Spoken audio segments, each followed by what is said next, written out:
So we're going to be starting now. If everyone can please take their seats. And now don't talk.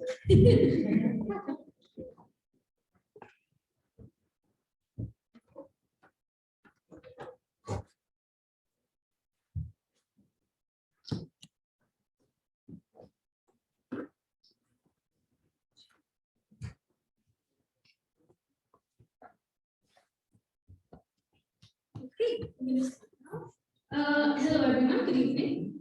My name is Nikita and I am the Elections Committee Chair for St. University Student Association. My name is Darshit Bharatwala and I'm the Chief Returning Officer of Elections.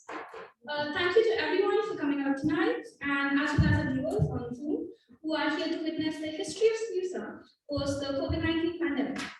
The past few years have been hard for everyone and I'm glad to see everyone's faces here tonight for the first time in a few years for SNUSA's presidential debate of 2023-2024. Now, before we begin, I would like to acknowledge that St. Mary's University is located on the traditional and unceded territory of the Mi'kmaq Nation, and this territory is covered by the treaties of peace and friendship. I'm sure everyone is very excited for the presidential debate tonight, but before that, we have a remarkable guest speaker amongst us here today. On behalf of SNUSA, and I'm sure everyone present, it is my sincere pleasure to introduce the Honorable Susan Green. Just as a little introduction, former journalist and longtime community development advocate, the Honorable Susan Green was first elected to the Nova Scotia House of Assembly as an MLA for Lunenburg in 2021. She serves as the Minister of Economic Development and also sits on the Treasury and Policy Board. A graduate of the University of King's College in Halifax, Green spent nearly 2 decades in community journalism. She credits those years for igniting her passion for community economic development, something that she has pursued full-time since 2002.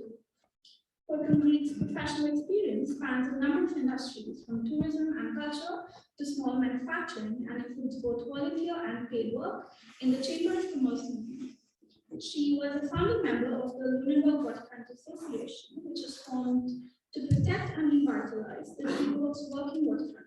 She also played a foundational role in the development of LAM, Lunenburg Academy of Music Performance, which is an elite finishing school for performing artists that helped transform a long-time public school and national historic site into a vibrant community and cultural hub. Green lives in Bayport with her husband Jody, a professional mariner, and 2 children. And without further ado, I will give the floor over to Susan.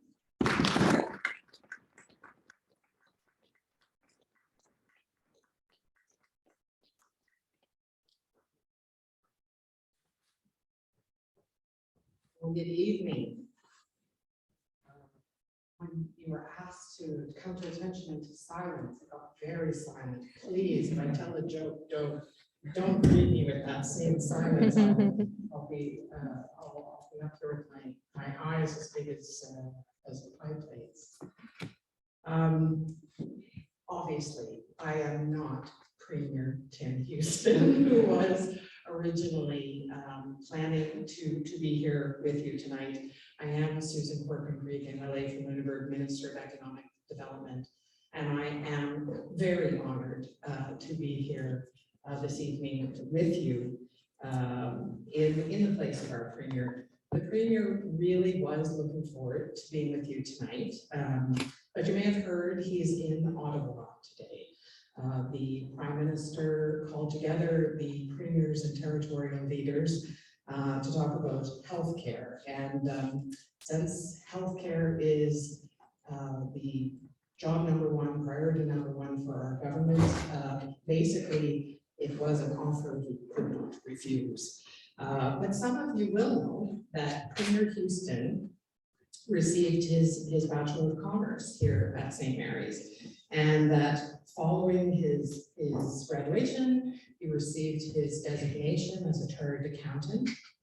And then in November 2020, he was awarded the profession's highest mark of distinction, the FCPA or Fellow designation. And he will tell anyone that St. Mary's gave him, in addition to a lot of amazing memories, a career he genuinely loved. So I don't know who here is studying commerce, but he will tell anyone, it opened up for him a very rewarding career. So why did he leave it for politics? Well, because he loves this province and its people even more. And he believes deeply in this province. And I have a pretty good hunch that our candidates here tonight are also doing this because you have a deep passion for this university, for its student body, and for its future. And I hope that the passion in this room, among our candidates, among all of you as well, extends to this province. Because no matter where you came from to be here, whether it is the Annapolis Valley, whether it is another part of Canada, whether it is another country altogether, we have opportunities for you here in Nova Scotia. Right now, we are writing an entirely new story in this province. For the first time in decades, we are growing. It's a little bit over a year ago that we passed the 1 million mark. Now, I know there are people in this room, you may come from a city that might even have a larger population than that. But for Nova Scotia, a province that was declining in population for so long, this is big news. And our government wants to leverage that, continue that growth, and we have a goal of doubling our population by 2060. And actually, depending on the day, the premier would say, well, why stop at 2 million? Why not 2 for 2? Because that's the kind of leader he is. One with ambitious goals for this province and a plan to achieve them. As Minister of Economic Development, I know people drive economies. People consume goods and services. People create goods and services. And right now, all over the world, there is a huge demand for talent. Virtually every sector of the economy, whether it's commerce, IT, manufacturing, bioscience, construction, our traditional industries here in Nova Scotia, like fishing or farming or forestry, everyone is seeking people, which makes this an especially great time to be entering the job market. So for those of you who will graduate this year or in the years ahead, you will be sitting in the driver's seat in a way that some of us who've gone before you could only have dreamt of. Now, sure, there are always opportunities for the best and the brightest.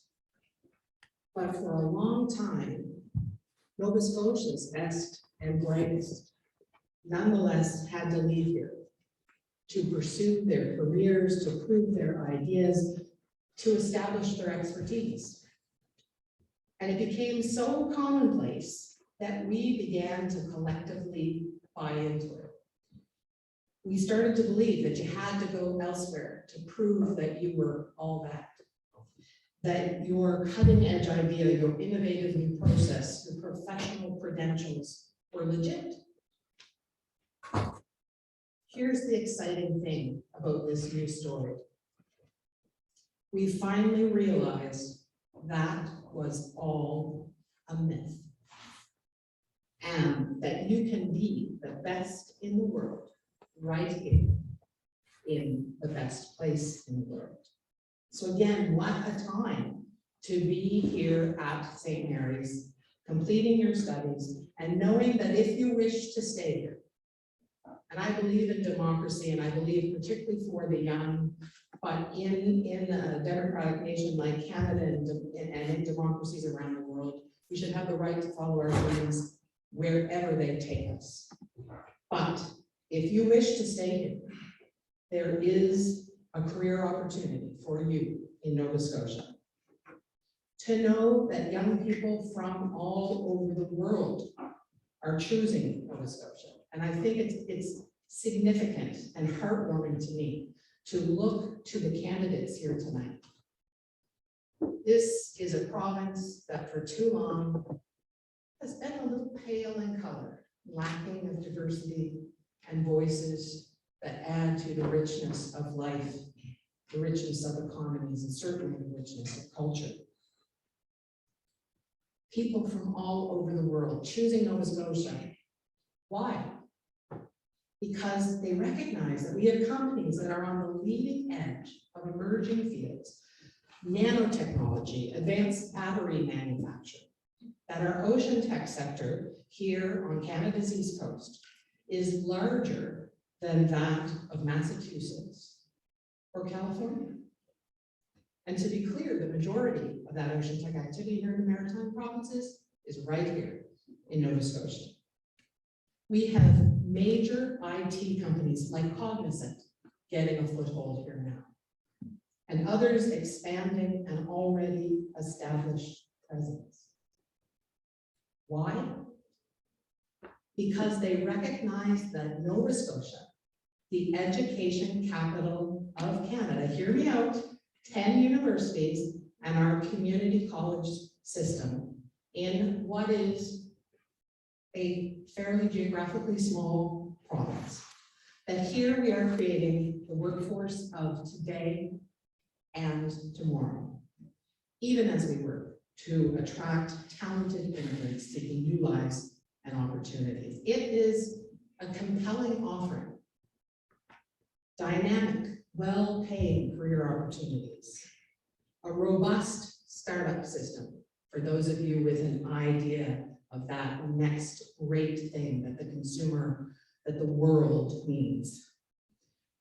And for those of you who want to go into business but not via that startup route, we have lots of turnkey small businesses looking for fresh ownership and fresh ideas. All that and codfish and potatoes. Now, all that, well, codfish and potatoes, if you so wish. But a lifestyle that is second to none. Because whether you want the urban environment of HRM or something more rural, you're also never more than 1 hour from the ocean and 13,000 kilometers of coastline. I'm not going to ignore that Nova Scotia has its challenges. Most places all over the world, one way or another, face challenges. Healthcare, as I've mentioned, is a priority issue for our government. And the reason the premiers and the Prime Minister are meeting today is because all across Canada, our healthcare systems, which were built for an earlier time, are failing, with devastating and sometimes tragic results. We're determined here in Nova Scotia to not only transform our healthcare system, but to be a leader to others. As a province that is growing, we are experiencing other pressures, such as a lack of affordable housing. So our government has been working with developers and nonprofits to kickstart construction. And we're also investing in student housing, and it's been a long time coming. Those investments, health, housing, and others, will continue to do that to ensure that this new Nova Scotia has a place for everyone. A safe place, a welcoming place, a place to prosper and succeed, a place for you. I could be like Oprah right now. Oh my gosh, you finally laughed. Now I recognize your event tonight is about leadership. You have decisions to make before you to choose the leadership of your student association. And the Premier was originally invited to come here tonight and speak on the topic of being a leader. because I am not premier, and it's a great honor to be premier, but I'm real happy that I am on a big job. But I can speak a bit about his leadership as I see it, and as I've seen it in others with whom I have worked in my career in life. When it comes to Premier Houston, first thing I can tell you is he is driven. He believes the only value in having 24 hours in a day is using them. And he works very long days. But by his example, he also motivates all of those of us around him to do the same. He is highly focused. The responsibilities of government are extensive, the issues practically infinite. But resources, whether financial or human, are always limited in some way. They are finite.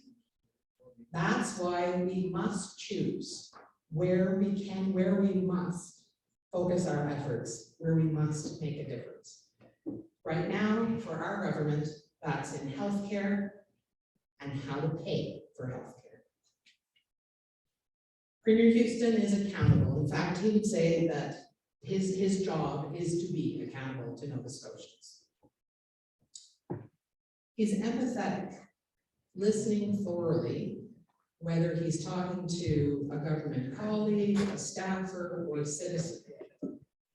And I want to share with you how empowering a quality that is. If you're talking to somebody, they're looking over your head to see who's the next person to talk to, because it feels very good. People want, as humans, we want to be seen. We want to have our voices heard. And in listening genuinely to people, we also collect information that helps inform our decisions. Because while Premier Houston is thoughtful, he is also decisive. He knows the buck stops with him, and he takes full responsibility, personal responsibility for the decisions of our government. Finally, I would point out that he and each of you are human. I don't think there are any robots. I didn't check closely, but you're human. You can't do everything on your own. And nor should you, because micromanaging is not leadership. Selecting a team, building a team where you need it, that is leadership. Also, as humans, dare I say, we won't get everything right. We'll make mistakes, hopefully as few as possible, and hopefully let's scrape to the side, but we will make missteps, no matter how well intentioned. And if our premier were here tonight at this point, he would probably make a little joke about a certain thing called the non-residence tax in our first year of government. But if any of you are familiar with that proposal, which was part of our election platform, the walking back of that proposal was one of, in my opinion, our premier's strongest moments of leadership. Admitting that we got something wrong, that there was an unintended consequence of a policy and killing it. That's something we don't see very much in politics. It takes guts to say, I shouldn't have cut the film tax credit. Wait, that wasn't us, that's what. But there are costs and there are consequences. And we try in leadership positions to consider all of those many consequences and nuances and make the very best decisions we can. So to close, I would again applaud all of you here tonight and anybody who is watching on the live stream for taking seriously your responsibilities and your power in voting in the selection of leadership for the Student Association. And I would certainly encourage each and every one of you to join us and help write this new story of Nova Scotia. To be the generation that puts this province firmly and permanently on the world stage, to build your career here, a life here, and a home, and to help make it better every day. Thank you so much.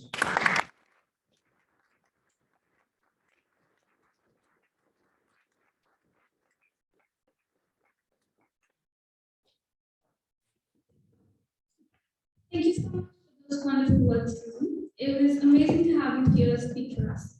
While we also have you here, I would like to invite our President and CEO of SMUSA, Elizabeth Tyler, along with the Chair of our Board of Directors, SMUSA, Alexander Wilson, to present a small token of appreciation for gracing us with your presence today. Thank you.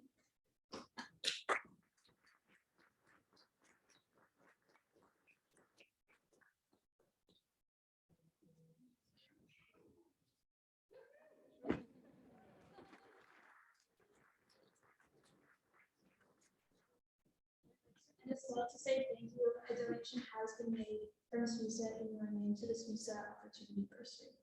That's fabulous.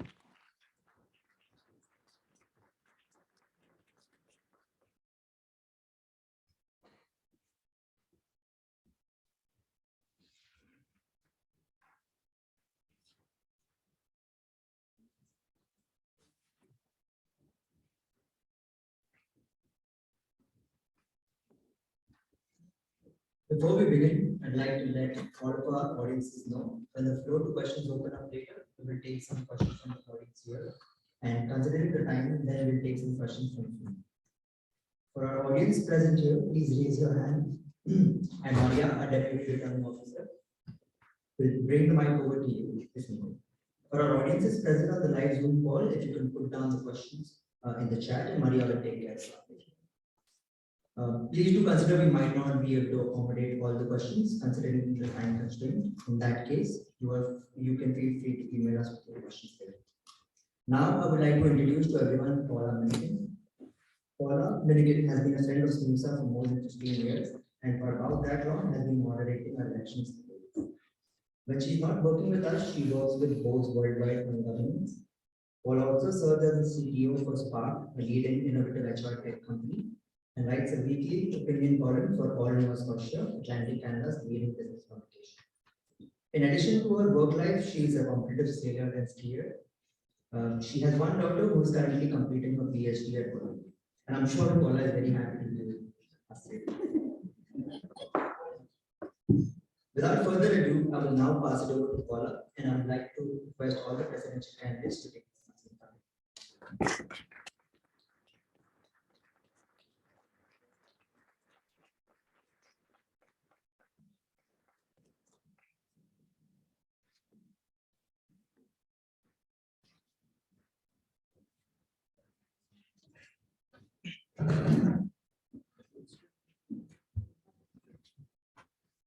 Hello, it's so good to be back in person.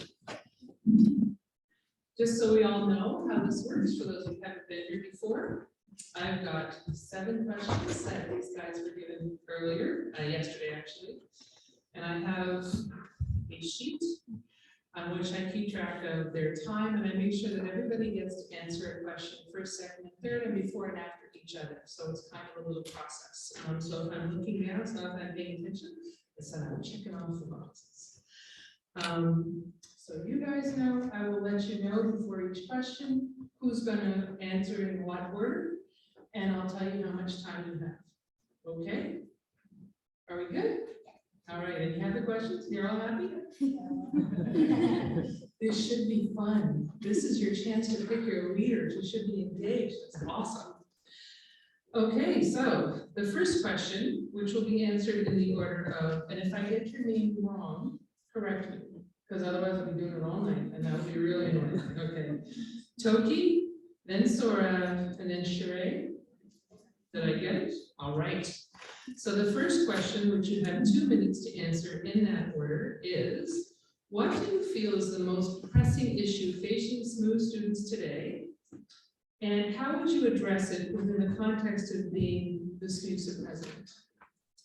Absolutely. Thank you so much, Paula, for the question.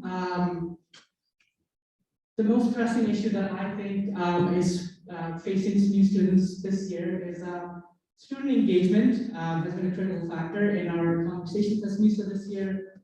Coming out of a 2-year gap in in-person engagement, I think that is, we have the incredibly challenging task of figure out how to increase student engagement. And I was at the forefront of it as director of events. And I believe the best way to bring back student engagement is through our multiple, and by multiple I mean 65 plus student societies and clubs on campus. Shout out to the Drama Society if you're here for an amazing Instagram page that you have. And I think student societies play the biggest part in bringing the engagement, and my first objective as president would be to increase support for our societies and clubs. And support just doesn't mean funding. Support will include a revised society policy that will simplify and tackle the funding, tackle the challenges that you face in creating a society, in running a society, in organizing events, and more event ideas, and support during your events. So as your president, I will make sure that you have everything that you need to be a successful society on campus and to contribute to the overall engagement on campus. Thank you.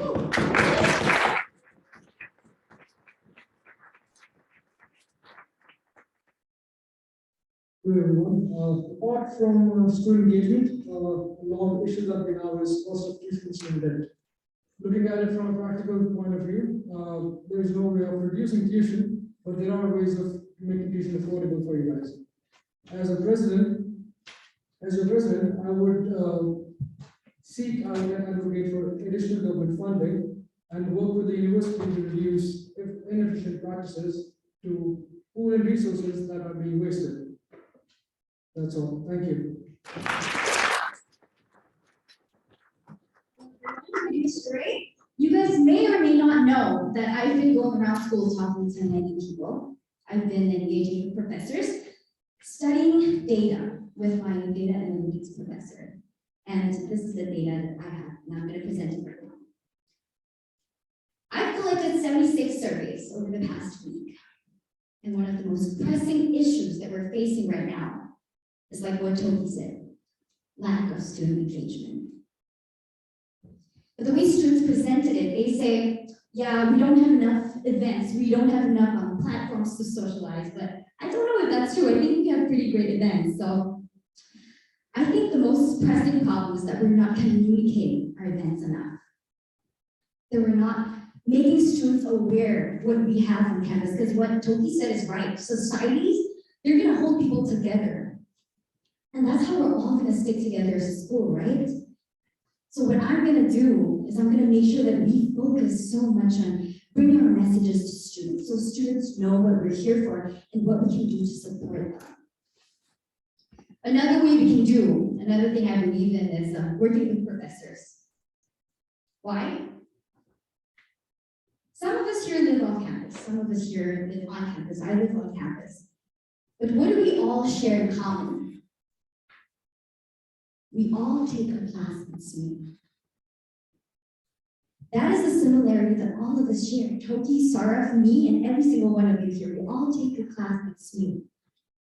Except for maybe Susan and Paula and Mitch. But yeah, apart from that, we all share a class at SMU. And I believe it's so important for us to get the message across through the professors in our classes. Because that is where we're all going to meet. That's all where we're all going to come together. And that is so crucial for a good university experience. To be able to connect with one another. To be able to know that this school is going to always be here for you. To be able to walk out that door and say, hey, yes, I graduated from SMU, that's right. That's what we want. And that is what I'm going to do as president. Thank you.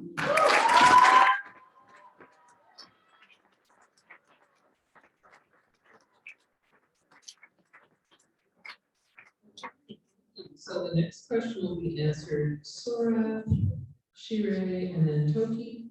And the question you have 30 seconds to answer is, would you ever make a personal promise to give someone a role in SMUSA in return for their support for you in this election? A person to be on my executive team, he would be selected on the basis of his qualifications. I would not promise anyone a position in order to get their support. That's it.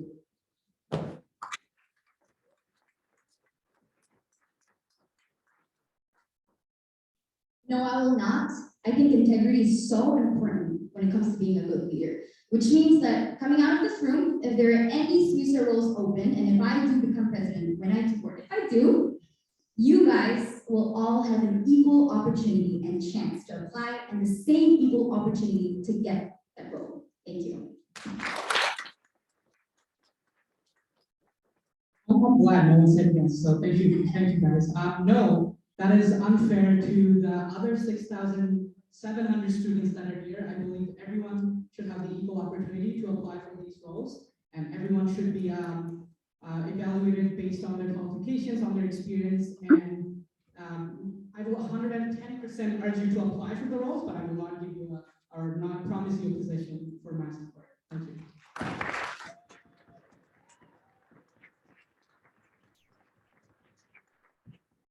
So this is the open-ended question. It's the one that you each get 3 minutes to answer. And really, this is when they're telling you about them.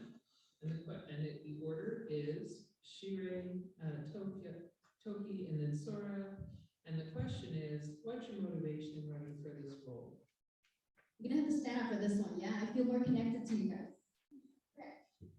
What is my motivation to run for president? Well, my role and my motivation as president is to be able to care and listen to you guys and to take action about any concerns that you guys may have. But I want to dive down a little deeper so you guys get to know me more about the psychological reason about why I made the run for president. I'm a person who loves advocacy. Okay, I love listening to people. I love connecting to people. And I love fighting for people, doing things for people. I don't know. There's just so much accomplishment in that, right? To prove my point, I may be new to SMU. This is my 5th month here, actually. But in this 5 months that I've been here, I've heard so much stories about when you start up a dance team. People will come up to me because I'm in cheerleading. They'll say, "Hey, do we have a dance team?" Or like, "Oh, is there a dance team?" I think there is one, but I don't think they're active anymore. So me, right, following my heart and my eager passion to actually take action, I find so much accomplishment in that. So I restarted the dance team with a group of people like me, and I'm so grateful that next Tuesday, we'll be starting our first class. So I think that is great. So if you ask me what my motivation to run for president is, number one, of course, to care for you, to be there for you, to be your good president. But from a psychological perspective, I'm running because I know that I'm a person who loves listening, who loves taking action. I find a lot of satisfaction in that. Thank you.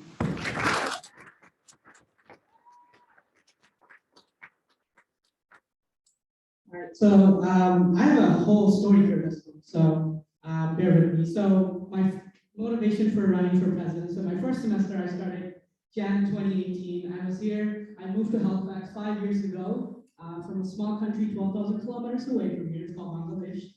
I moved here Jan 2018, and I arrived late due to my visa and other reasons. And during my first couple weeks here, guess what was happening? This election. So I was running from Vanier to my classes, and I saw posters for the SMUSA elections putting up, and one poster in particular was Kazi Mashtek. He's sitting right here. He's your former.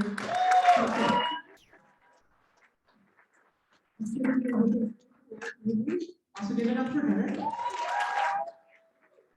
He's been my mentor and my big brother since, and if you've ever been to cleanse you for the debit machine, you have him to pay for. So just so you know. Anyways, so I saw his poster and I thought to myself, that is the coolest thing that you can do at SMU. In my couple, two weeks that I was here, I thought that was the coolest thing that you can do at SMU, and I did not know what SMU was. I did not know how to get involved. I did not get involved in my first semester. I applied to be a pack leader in my second semester. I got in, and it just went uphill from there. It was one of the best times that I've spent in SMU, spent at SMU. I always talk about 2019. My team always gives me a lot of crap for that, I talk about 2019 all the time. I led the welcome weeks as a pack leader. I got my opportunities at SMU. I started working at the EIT help desk trying to fix your Wi-Fi. I know that's a big issue. I also worked as the manager, student manager at the alumni and engagement. I was the student manager for the annual giving center, so I worked with a lot of alumni. And finally, as my position at SMUSA, as director of events, I got the opportunity to make a positive impact, to make fun and engaging events for you, the student. And I wish that I made a positive impact. I hope that I made a positive impact on your lives. And that is one of my biggest motivations, that I know that I, given the opportunity, if you elect me as your president, I can do so much more as your president. So thank you so much, and thank you.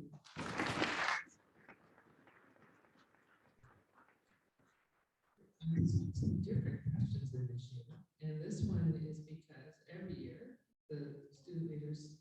Oh, I thought you already went. Sorry, my fault. Go ahead. Shoot me already.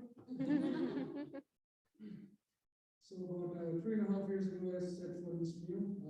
We had a wonderful welcoming week, and it was one of the fun experiences I have ever had in my university life. That was a point of time where I did a SMUSA as a students working for students, helping out.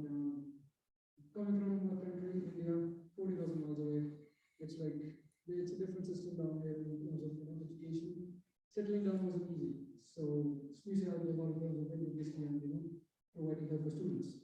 That got my interest, and I wanted to get involved in SMUSA, but I did not decide that in my very first semester. Otherwise, you want to have fun in your very first semester. And when it came to deciding whether to be involved in SMUSA or not, COVID hit.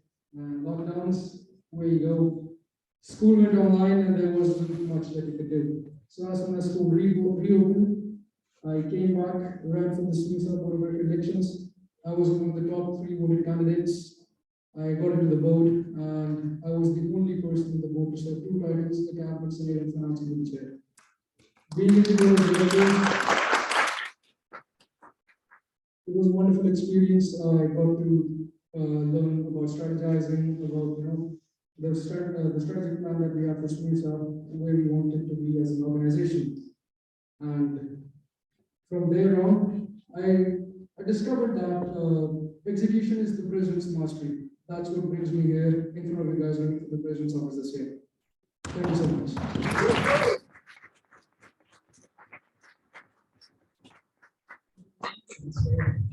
Combination of setup. Third question.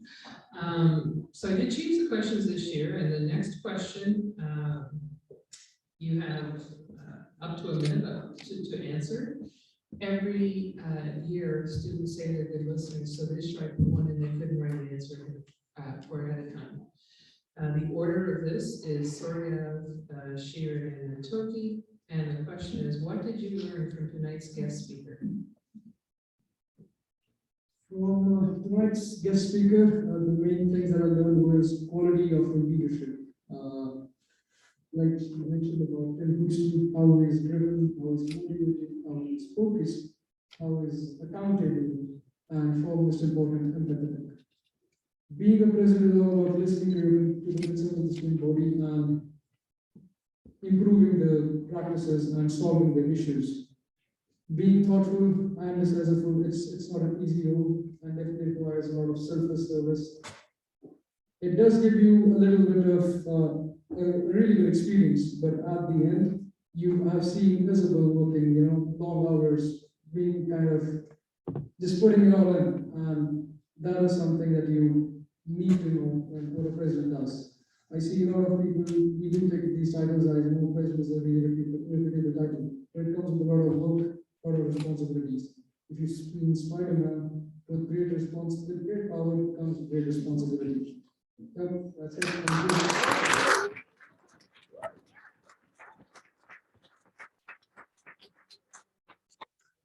Learned a lot from Susan. Like, actually similar to Sarah, I think listening was one of the biggest takeaways from her speech. I think to be able to listen is so important. The fact that, she said our premier listens a lot to his people, I think that's so crucial, especially being a president in this particular role in this particular association, where students are everything and your voices matter so, so much. It's so important for us to listen, yeah. The next thing I also was reminded of that the fact that we're all here today and that we have to be so grateful for this land that we're standing on today. We may be from different places. I'm from Malaysia. The three of us are all not from Canada. But the fact that we're here right now shows that we have so much endless possibilities to achieve everything we want to. I think life is so beautiful in that sense that everything is possible. And being on this land, it's great. Thank you.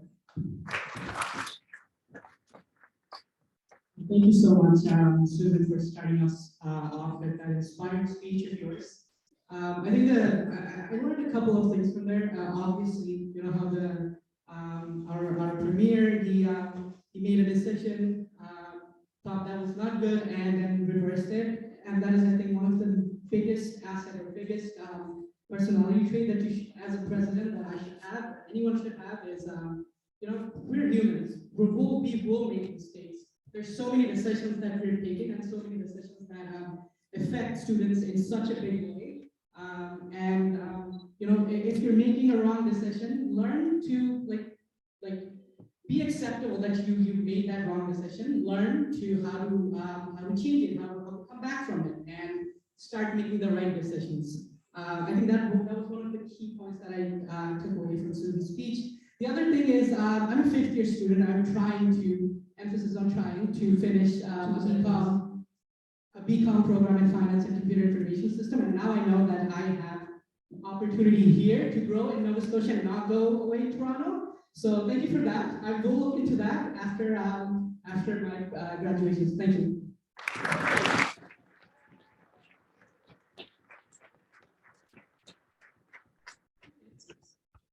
Okay, so the next question, which will be answered in the order Sorgath, Toki, Shire.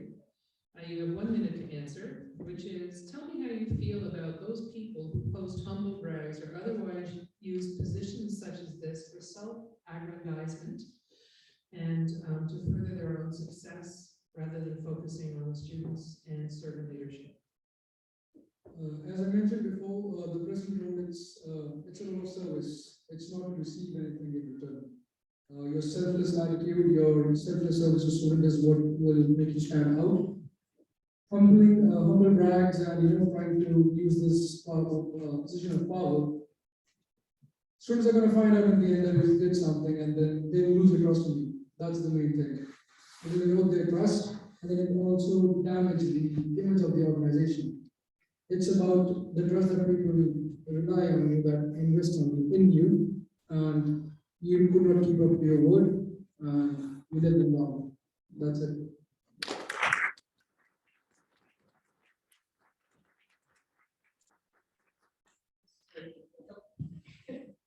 All right, thank you. I think that's an incredibly low thing to do, is use your position and power to further your own self-interest.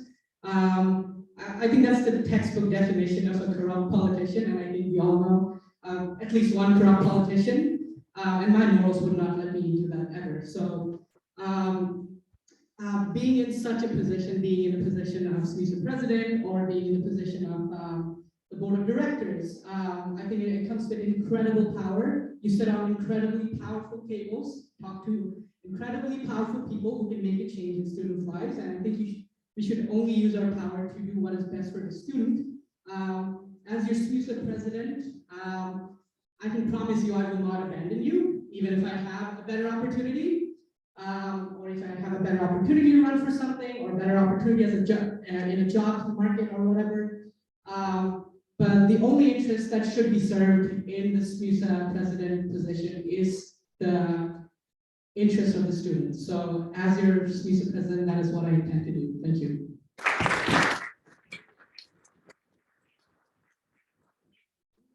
Questions left, and then it's up to you guys. So if you're gonna be asking questions, start thinking of that, okay?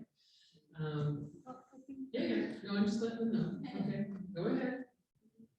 Well, I see it a little differently from Sarah and Toki. I think being SMUSA president is really nothing to brag about. I don't think it's, something very powerful or any of you should like look up to, wow, this person's SMUSA president. No, that's not what we're here for. I think we're just all here to be your voice, to be your representative. We're just here to hear you out and help you be your voice. We're not really up there or there's really nothing to brag about, like I said. Yeah, so I don't know. I think I feel a little confused on why one would want to brag about being in this position. I think it's just a privilege to be able to be your voice and nothing more. Thank you.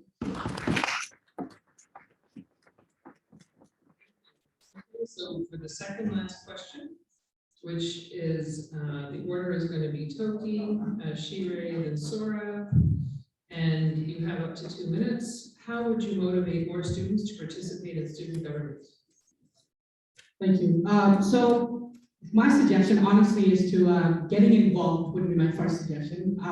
If you don't know how, come talk to us, come talk to me. That is literally my job, is to help you to get involved on campus. If you see someone being involved on campus, go talk to them. I can guarantee you most of the time, at least 9 out of 10 times, they would be so happy to let you know how to get involved. Ask them how to get involved.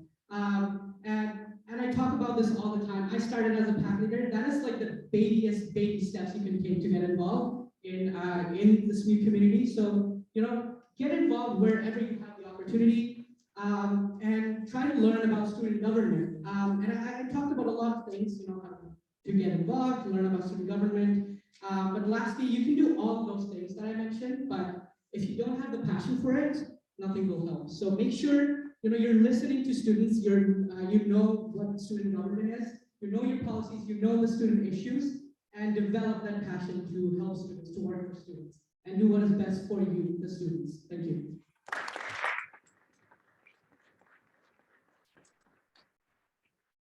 My method of motivating students to participate in student government is having more leadership opportunities.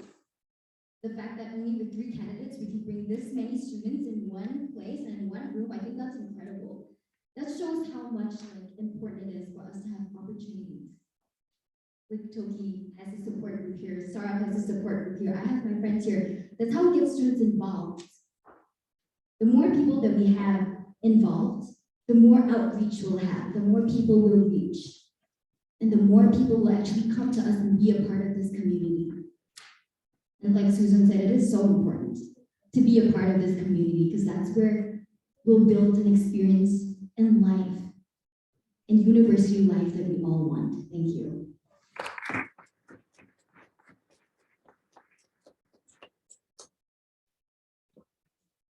The question? Sure. How would you motivate more students to participate?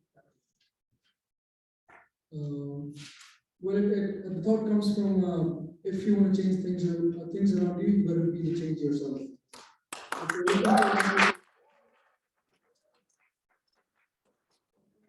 Myself, coming from India, a person not knowing fluent English initially, and sitting down in front of this whole crowd, giving my best. That's all I can ask for.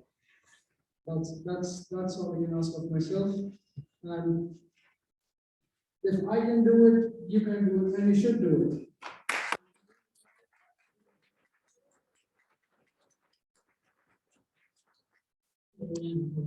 This is the last question I'm going to ask them, and then the floor is open to you. You'll have to get recognized, and we'll send you a mic. Okay, so the last question is each of you gets to say the 3 things that you would like students to consider as they cast their votes. And the order is Toki, Sora, Shira. Thank you so much. The first thing you should consider is the knowledge and experience of the candidate that you're looking at. I believe all three of us are amazing candidates. We each have our own strong points or weak points, but consider the knowledge and experience of the candidate. Let me tell you, in my 1 year at SMUSA, I know how hard it is to get things done, going through the university channels to the government channels. And when you're in that SMUSA president office, if you don't know what you're doing, that is going to reflect highly on the student body. So make sure what you're doing. Make sure what you're doing, you know what you're doing, and make sure you pick a candidate that knows what they're doing. Secondly, look at our platforms. Like they're posted online, they're posted on the bulletin boards, on our posters. And if you don't know, come ask us.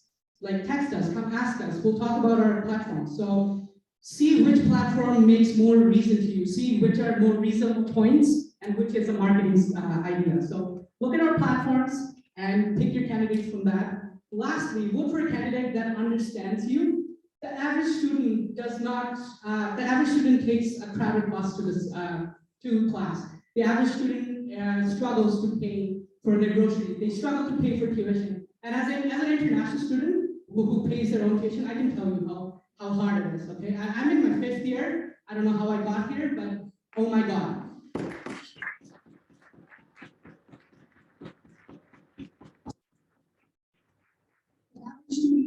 Struggles multiple jobs with their academics.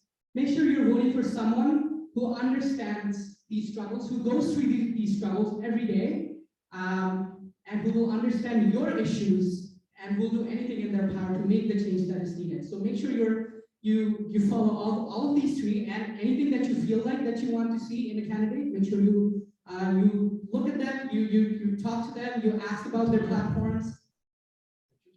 Thank you.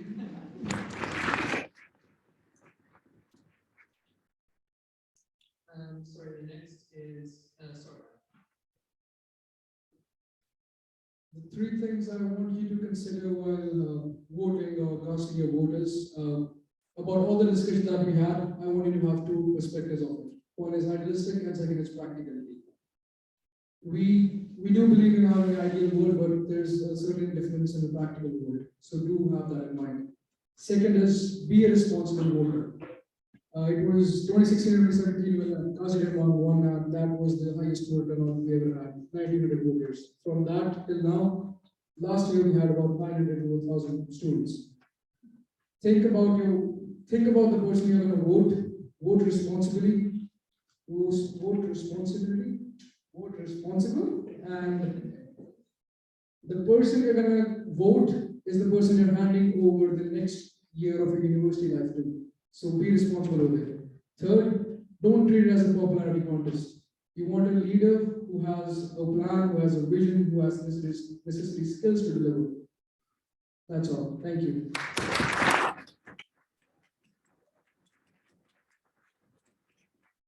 Point is very similar to Toby's. I want you all to know who you're voting for. I want you guys to know who your leaders are, because that's really important when you're casting your vote. We want to make sure that you're choosing the leader that you want and you know what they're doing, because truth is, the three of us here, we're here for the same reason. We're all here to do what's best for you guys. It's just that our method of execution is different. So know who you're voting for, know what they're going to do, and then put your faith in them. Second thing, I want to remind everyone to not vote for friendships. I have my friends here, and I want you guys to know, don't vote for me because you guys are my friends, right? I want you guys to vote because you guys think that, okay, they're a good leader. I know that they can handle this year, yeah? Vote, not because of based on friendship, but based on what you think is best for you. Third of all, I just want to say that remember this when you vote. The three of us here are very grateful that you guys are voting. Like when he said, yeah, the turnout is not the best. So like the fact that you guys are voting, once you guys click the button, remember, okay, so please Torah and Sherry said thank you. So that's what I want you guys to remember.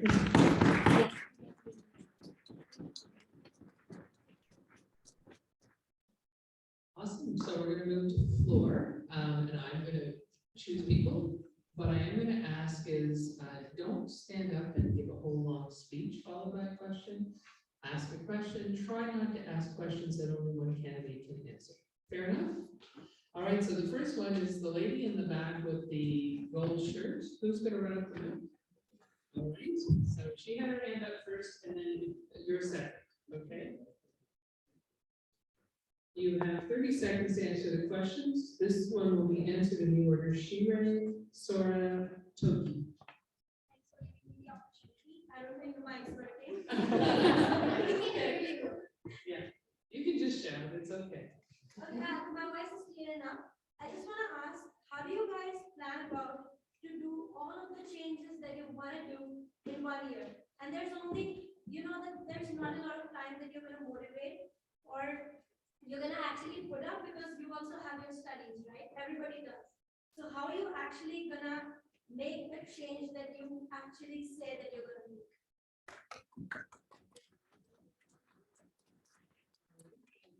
Go ahead, Shira, you're first. That's a very good question. I think this is the same thing when it comes to any SMUSA presidency, right? Because we only have 1 year to make the changes. What I'm here to say is that I'm not going to make any empty promises. I'm here to tell you that I'm here to listen to your problems, and I'm going to fight hard to do whatever I can do in this 1 year that I'm given. The rest that are unsolved or not yet, finished or any accomplished work, we'll make sure, the three of us, I can speak for the three of us, we're going to make sure that the next president knows whatever project that's been going on, and we're going to make sure that they continue whatever that we're trying to fight for. So yeah, I'm not going to promise you that we're going to achieve everything we said we want to do, because that's not realistic, but I'm going to tell you that we're going to try. Thank you. Okay, we have adjusted the length for this to 45 seconds because that's how long it took her. So you go ahead. Thank you so much, Olivia. That's an amazing question, because that's the struggle with student leadership is each of the exec teams or a president gets 1 year, maybe 2. And some of the struggles we have, we can't figure them out in 1 year. And as Sheree mentioned, we're not going to make any empty promises. No one should make any empty promises. Personally, what I would do is I would try to do resolve the things that are that can be resolved the fastest. Maybe not look into a 5-year strategic plan. You know what? And as obviously as Sheree mentioned, we're not going to make any empty promises, and we'll make sure that if we start something, it's going to be transitioned to the next president. It's going to be transitioned to the next exec. So, thank you.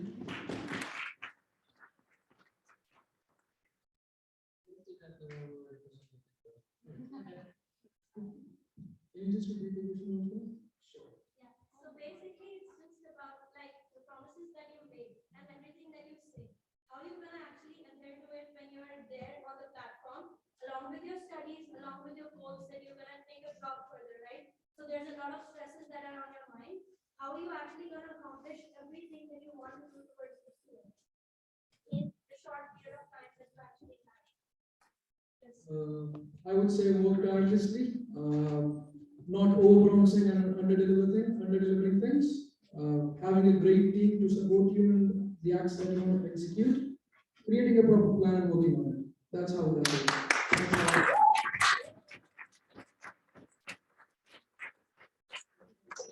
Your next is the one after. I just want to see who else has a question after this one. Any hands going up? All right, so you'll be next after the lady in the blue sweater, and then the guy in the white shirt after that. All right. That way we can move around the mic. Okay, go ahead. Yeah, it's okay. So, good evening, everyone. I'm super proud to see you sit there. He's my little brother. But I don't put you off the hook. My question for you guys, but all of you, would be that when and if and when elected as presidents, I think the first thing you might have to tackle would be the SME strike, the upcoming SME faculty union strike. What kind of proper course action would you have that we as students would not suffer if that strike actually ends up happening? Okay, so the question, you guys all have that? The order of operations is Sorav, Shire, and Toki. I'm going to allow you 45 seconds for that. I'm going to summarize, that buys you time to think, which is what are you going to do, or how would you handle minimizing the effect of the strike on students? All right, are you ready? from what I've known, the strike will be directly impacting the students for sure. Our term starts May, so it's visible for us to be dealing with it. But a way to look at it is from prior students at another student union, when the strike happened, it was during class assignment when it was closed. So students were refunded the fee that for the classes that they missed. So I think looking at the precedent already, we should go for the same way and be able to provide students the necessary education that they need to deliver when they graduate.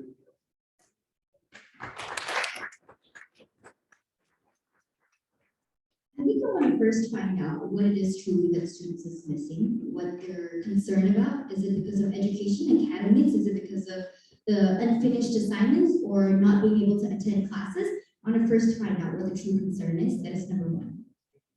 Number two, I want to talk to professors again to find out what they can do and what we can do together as an organization to combat that, to address that issue, to make sure that everybody still gets the education that we all paid for and deserve. Yes, working with the professor would be my plan. Thank you. Thank you, Vaishali. That was an amazing question. And I agree with both of them. With Saurabh, how he mentioned, the strike might not affect our presidency, might affect the president that is currently in office. But second point, I heard the word student union. We're not a student union, we're a student association. So there's one significant difference between a student union and association is we cannot legally go on strike against the university. So keeping that in mind, as Musa has always done, is give students the correct information and always advocate for the students' best interest in mind. We definitely do not want students out of classes. We definitely do not want lost tuition. And again, as an international student, I'm speaking for myself. It's a lot of money that I will be losing if we go on strike. I do not want that for myself. But to deal with a strike, we will obviously advocate for what is best for the students and give them the correct information. Because information comes from so many different sources, and it might not be correct every time. So thank you.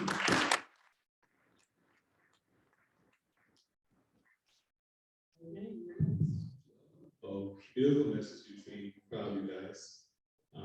Okay, my question is that for inclusion, that's the first question.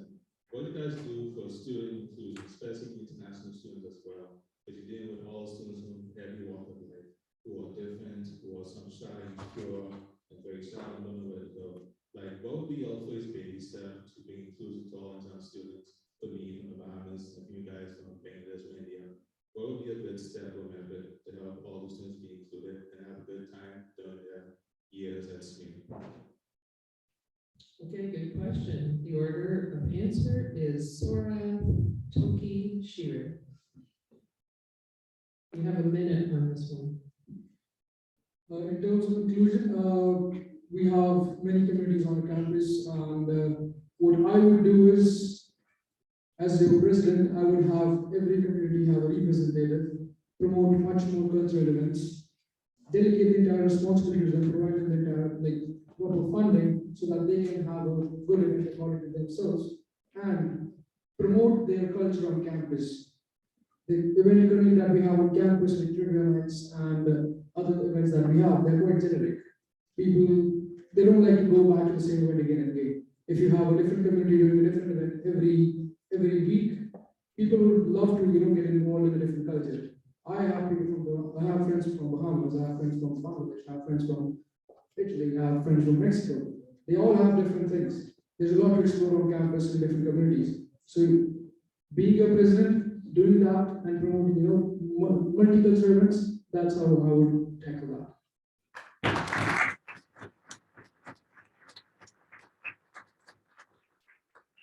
Thank you for that question, Phyllis. Inclusion is one of my key pillars on my platform. I think the first step to inclusion is when we start university in fall. It's hard as an international student, as a domestic student as well, but as an international student, it just takes it to that level of difficulty. So having more inclusive events, having more inclusive, and inclusion just doesn't mean like your cultural inclusion. It could be, I would not want to go to maybe an event with a high energy. So FISA always has events that cater to every population. If you want to go out, if you want to have a party, we have events for that. If you want just like a chill night, we have events for that. My colleague mentioned having representatives from different cultures. I believe societies is that. We have different cultural societies, they host events, and one of the other things on my platform is to increase support, funding support, and ideas for societies. So having societies host all these events, thank you. I think being inclusive is not just about accepting something, it's about celebrating it. So I agree with what Sophie said. I think it's important that we celebrate it to give them the opportunity to showcase their community, to share their opinion, to share their ideas, share what their culture is all about. And like Sophie said, it's not just all about culture. I've actually spoken to this mature student who said, oh, why don't we have a mature society? I don't feel included in this community just because, you know, I may be a mom and these people are young. So we want to make sure that there is a society for everyone. And there's a place where everyone can feel that they belong, because that is so important when it comes to inclusivity. And that's what I think. Thank you. Who wants to ask a question after him? All right, it'll be the girl in the green followed by the student in the back. Okay, so go ahead. Right, the first question is just from who's here, and it's a quick one. There's only one question. It just wouldn't count, it's literally 5 seconds each. Okay, I'll take that one. Apple juice or orange juice? Okay, it's 2 seconds each. And the order is Shire, Toki, Sora, and I will let you away with this, but this is an exception. All right, go for it. Orange. Orange, no pump.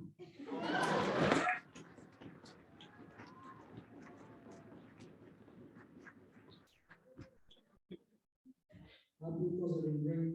It gives a sense that you drink, but you don't drink. There we go. Okay. Now, Who else? all right, okay. So the second one's a bit more serious based. You guys mentioned in one of the questions that she asked that you're all going to be helping with student engagement and stuff. For example, Shreya said that she will help events be more recognized and stuff. I would like more explanation of how you're going to do that, because it's already being advertised pretty well. People still don't know about it just so much. Like the trivia nights and all those. Like example, there's a trivia night the other. Okay, wrap it up. That's a long question. Last one sentence. Sorry. There was a trivia night that I went to with a friend, and we two were the only people that showed up for that. So.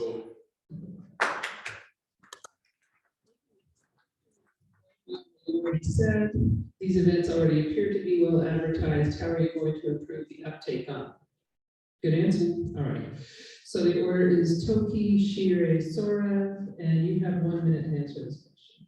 Awesome question, first of all, because I host trivia and it breaks my heart when no one shows up. So please show up if you're here, show up to trivia. Honestly, thank you so much for telling that the events are promoted pretty well. And you mentioned that it's promoted pretty well. So if you don't show up, and these events, they're like, you don't have to show up. It's trivia night, let's say. It's an event that might cater to some people. Let's say Friends trivia night. If, let's say Sheree never watched Friends, she will never show up, right? If I watch Friends, I will show up. So these events are pretty subjective to the audience, and I'm happy if like half of my bar is full with when trivia is happening. I'm just happy. But let's say for the other bigger events, I feel like there's always more ways to promote it. There's we promote it on our social media, we promote it on the bulletin boards, but I think there's better ways to promote it on social media. We'll obviously work on that. We will obviously ask our students, what kind of promotion reaches to them better. So we'll do that and then make a plan and go from there. Thank you.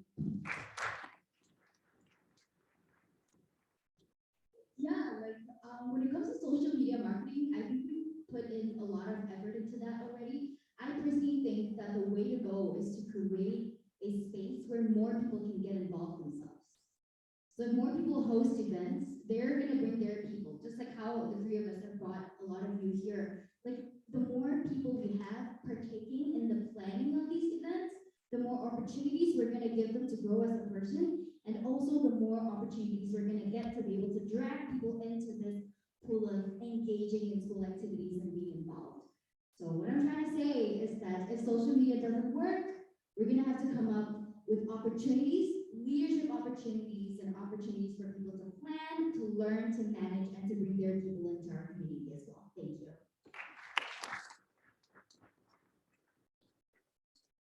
So with, as Tony mentioned, there are societies who are responsible for the community events. Another problem with that is that societies are requested to give their events calendar like 8 weeks before. So if you have an occasion, like let's just say after 2 months, you can tell them 8 months before, 8 weeks before.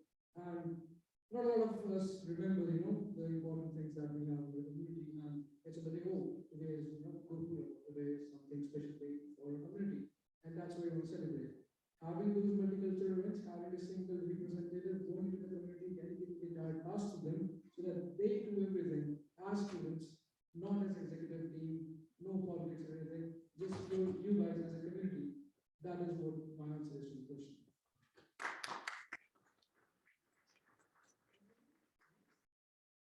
Oh, sorry, please. 15, go for it. Thank you, Sora, for that answer. I would like to clarify that societies are not asked to give their events calendar 8 weeks ahead. It's the CERN form. It's a form that evaluates that if your event is feasible to do, and it's not asked 8 weeks ahead. I believe Cassie, our society coordinator, she would know better. How many weeks do you ask, Cassie? 7 days. 7 days, there you go. So just wanted to clarify that if you're in a society, please don't feel pressure to send in your events calendar. Thank you. Thank you so much. There you are, girl in green shirt. Hi everyone. First of all, thank you to all the candidates for being here tonight, as well as all of our guest speakers. My question is, Shreya, you had mentioned that everyone here takes a class that's new. However, as who's the president, you represent not only people in your own program, but graduate students, non-traditional students, transfer students, co-op students, and everything in between. So my question is, what are your top 3 values for your campaign, and how are those applicable to the entire student body? Okay, good question. The order of operations is Sorgan, Shiri, Toki. That's a big question, so we'll give you a minute and a half. Go for it. You need to repeat it? Okay, so she's saying, what are your top 3 values, and how do those reflect the entire student body? Did I get that right? Yeah, okay. Top 3 values as in a person or like some sort of a platform? Either. Well, my values. As I said before, I'm a straightforward person. I don't overpromise and underdeliver. I make promises that I can keep. I don't let people down. People can believe and people can really trust on me, rely on me for things. That is what my friends are here for. I have known me for. Those are the values. That's it.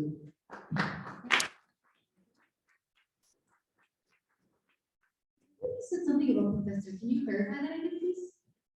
Like something. No, she said that you all have professors, you all go to classes. What she's looking for is what 3 values do you have? And we agreed that it would be either as a person or on your platform that would be inclusive and reflective of all students, not just the people in your immediate group. First of all, my campaign slogan is I care, I listen, I take action. So the first 2 values are very important to me, to listen and to care. The third one is not really a value, it's taking action, so I'm gonna admit that. But to care is a huge value of mine, and I think it's very influential also. Like if we care about one another, it's gonna pass on. interaction. Everything we do is just gonna pass on. That's why they say kindness can spread, right? Smiles can spread. So caring, I think, is something I want to represent the whole student body and represent that value line, you know? To listen to one another is very important to me. And third of all, let me give it a thought. Personally, is to be kind. I think it's very important to me to be kind. Very, very important to me to be kind because we all live in a world where love is just so needed. And I would want to reflect that upon the entire student body. Thank you. Thank you for that amazing question, Emily. So my pillars, the 3 pillars of on my platform are inclusion, representation, student life. Inclusion, it can mean a lot of things, and as Kellis, when I was answering Kellis's question, it doesn't mean just cultural inclusion. It could mean inclusion in accessibility, and accessible furniture on campus. It could mean inclusion in obviously in our cultural groups that we have, in our academics, and I'm in the BCom program. There's 4 others, probably there's science, arts, graduate, a lot of other programs out there, and including them in conversations when we're making decisions academically. I think that is one of the bigger values that I want to practice this year. Representation is representing all of our different culture, all of our different minority groups, majority groups, everyone as a student, representing them, starting from the LGBTQ community to the Muslim society, to our Black student societies, to representing them to our events, to our outreach activities, and then last of all, student life, including all of these different sorts of students when we're planning events, when we're planning things that affect your experience as a student here. It's not just academic. When I'm talking about student life, it's outside of your classroom. Just including all of these different groups in any decision that you make. Thank you. Suit. Following the guy with the suit, we have the girl in the white sweater and the girl in the gray sweatshirt next to the guy in the white suit, and then we'll get to. I'm only doing 2 at a time because I'll forget. Okay. Okay, so like Sheree said, she collected 76 surveys, if I'm right. Okay. I know Saurabh did something similar to that as part of his campaign. He had a survey up on his Instagram. So my question would be, I'm sure Toki has also spoken to a lot of students. And so I'm just wondering, what is one of the most surprising student concerns that you found that is not so obvious or people don't really think about including in their platform? Okay, good question. So the question is, what's the most surprising student concern that you found since you started campaigning that people are generally not including in your platform? The order of answer is Shire, Toki, Sorgav. And you have a minute on this one. I'm so excited to share this because I only just got to know that this was a problem. So about the Fred Smith Center, I don't really hear much about it because the people around me, we're surrounded by different groups of people, but what I'm trying to say is that the people I know, they haven't brought that up to me yet, but when I reached out to other students, this is a problem that they face, right? Students in the Fred Smith Center don't feel like it's very accessible for them to reach help, or when they don't feel like their professors are supporting them in the way that they feel supported. They also don't think that the people around them are very educated in terms of what the Fred Smith Center does and how we can support them in different ways. So I thought that was really interesting, and apart from the mature student society thing, that was really interesting. I just never really thought about that, but yeah, maybe the mature student society as well as the Fred Smith Center. Thank you.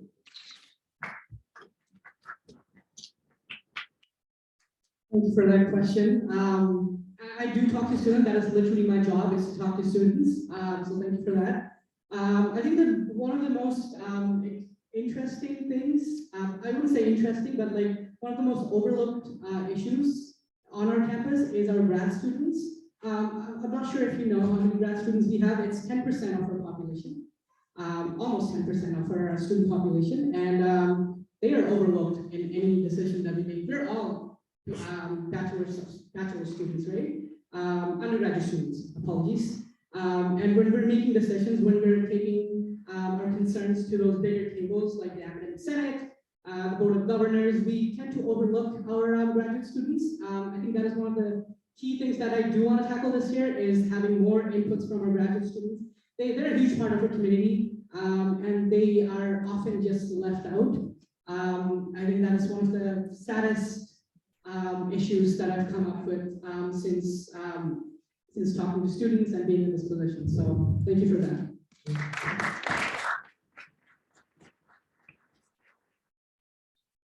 So the survey that I did has 206 responses. It's from international students, domestic students, as well as the students from different communities as well. The main concern that there is was, as I said, the most pressing concern that we have, tuition and student debt. That was the main concern. 65.4% reported that they have those concerns.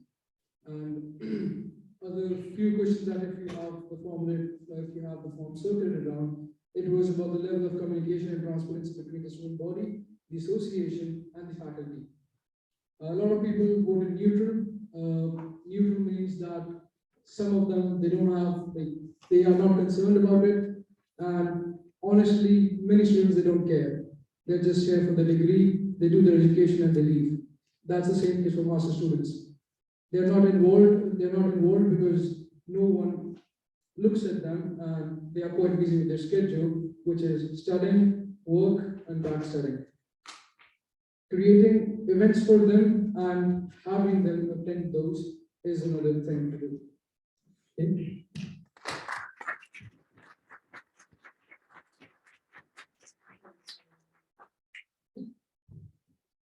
You are international students, and two of the candidates had mentioned about the international student paid tuition situation.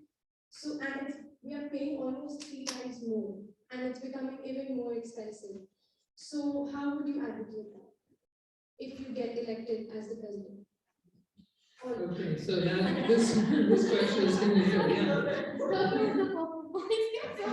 As it turns out, Toki is next, then Sonia, then Shiri. But so, what's your approach going to be to resolving the issue of international students paying 3 times plus more than domestic students? Thank you so much for that Minute question. on this. Sorry. Go for it. Thank you so much for that question. I understand the pain of paying 3 times more. We always advocate for controlled tuition. Sometimes these advocacies fall on deaf ears because these tuitions, sometimes even the university doesn't have any say on this. This is set by the government in some cases. As your SMUSA president, we're always talking to government officials, be it municipal governments, be it provincial government, be it federal governments. We're always talking to the academic senate at SMU, the board of governors who actually decide on tuitions and everything. We always advocate, I will always advocate for controlled tuition. Can I promise you decrease in tuition? Absolutely not. I believe no one can promise you a decreased tuition. But I will keep on advocating for controlled tuition and at least predictable tuition. So when new students are coming in, they know what they're expecting, they know what they're going to pay for, and they know what their degree costs them. Because some of these rates, these exchange rates these are wild. So when you're coming to a new country like Canada, from let's say Bangladesh, you can plan your studies ahead of time. I will do that. So thank you for that question.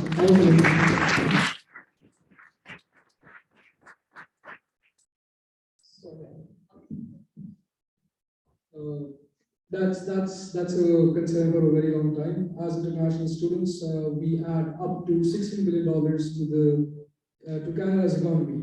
Paying 3 times extra is not fun, definitely.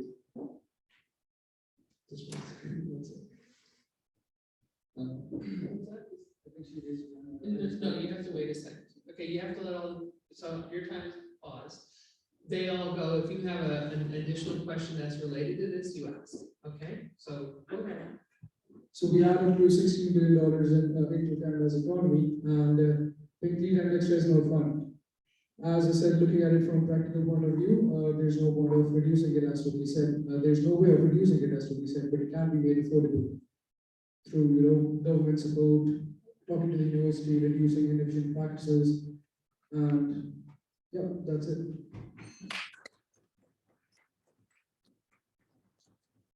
What Toby said, if it was that easy to reduce tuition, I'm pretty sure our previous presidents would have, done it already. I'm pretty sure they're still trying their best, and that's what we, the three of us, can advocate for. We're definitely going to advocate for lower tuition, control tuition as much as we can. But before we're going to look at the changes that the government's going to make, we can look at what more we have more control over, and that would be ways to cope with the high tuition. That would be more job opportunities. That would be more bursaries, advocating for more bursaries. And yeah, I think that if we focus on that as presidents, and talk to the school, make sure that we advocate for what we know we have more control over, we would have a higher chance of having international students as well as domestic students, have them better cope with this entire student situation, because we know how tough it is. I'm an international student as well, so it's crazy, but we'll find a way and we'll work around it. We can be creative with the solutions. Need not be just to stop the tuition or whatever. We will advocate for that, but we will also be creative and work around it and find different solutions to coexist with it. Thank you. I understand you have some questions from Zoom because we are going to get to you in the sweater, but it's 8:30, so we want to let a couple of the Zoom questions on, and then we'll have time for another couple of questions because we will finish at 9. So the Zoom questions are. All right, so the first one is, how do you plan to communicate and collaborate with the school administration and other stakeholders to advocate for the needs and interests of the student body? Okay, do you have that? Do you guys have that question? All right, the order is Shire, Toki, Sorgav. To be very honest, that is something that I want to look more into. I want to continue asking people and people who have been in my position before, how they've done it before, and then discuss with my team how I can modify that way of communication. Because to be honest, I don't have an answer to that. And I don't know what the best way to communicate is with the school administration, the faculty yet. But I'll make sure that if I become president, that is something that I'll focus on, because that is really important. So yeah, I don't have an answer to that, but I will work on that when I become president. Thank you. Yes. Question. Yeah, go ahead. She's got it right, so she can do it. All right, so how do you plan to communicate and collaborate with the school administration and other stakeholders to advocate for the needs and interests of the student body? Thank you for that question.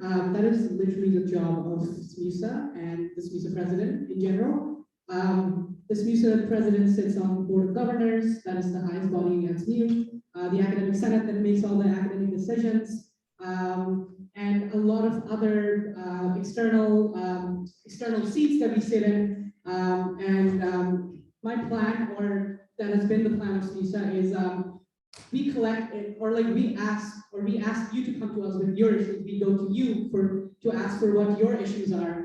We take them to the academic senate. We take them to these big tables and advocate for it. Do we get all of them done? Absolutely not. But we try our best, and we will keep on trying our best to do it. My plan is to do as much outreach as possible to get as much insight on what the real issues are. All of the interesting issues that came out from that survey. We will take that to the bigger boards, the bigger seats that we sit in. It's a powerful position, and we will try our best to advocate for it. Thank you.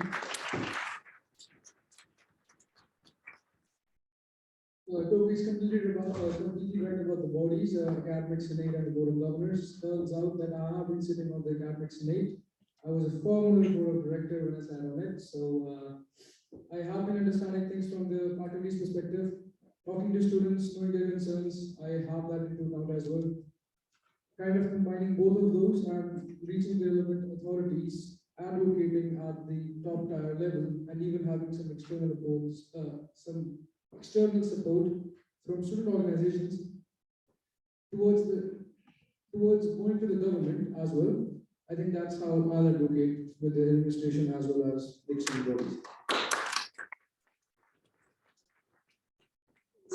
Do you want to do one more from the Zoom and then we'll go to the race winner at the back? Okay, go for it. All right, so what is your plan for better, what is your plan for better the relationship between SMUSA and residents?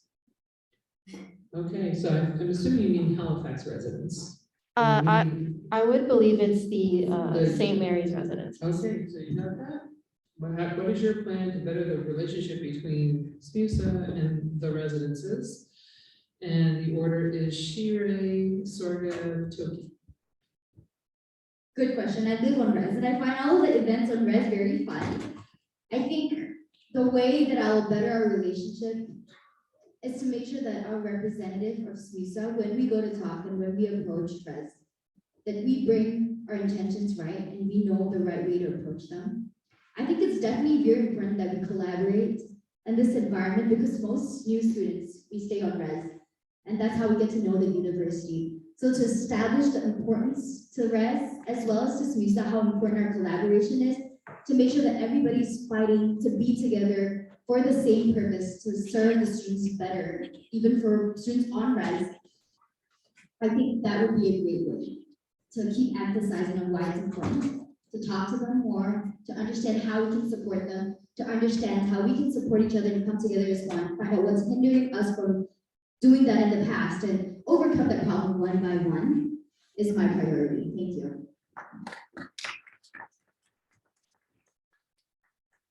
I would say being transparent about the concerns of the student body, reaching out to relevant people at the residence in the res life, and being transparent and reaching out to the relevant authorities, getting into negotiations, coming to a place where both the parties are happy. I think that's a place where you start with the relationship.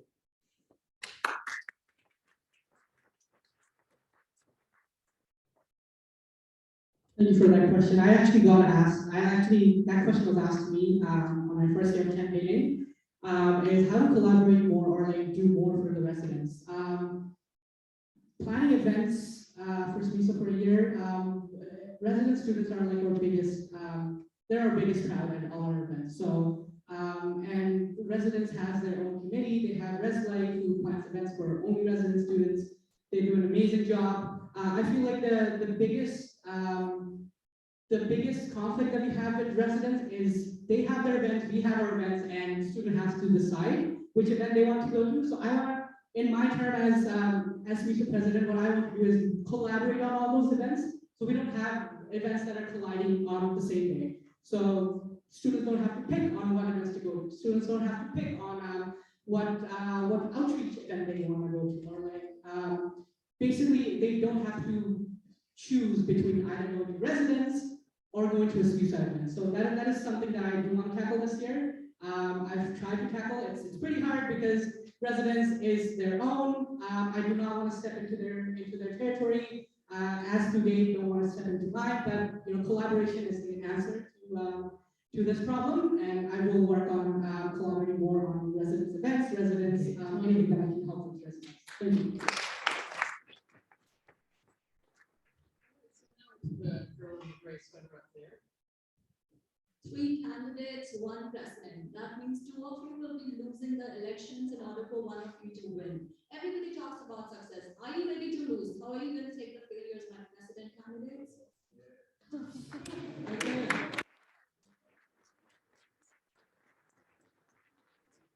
The order is Sorga, Toki, Shire.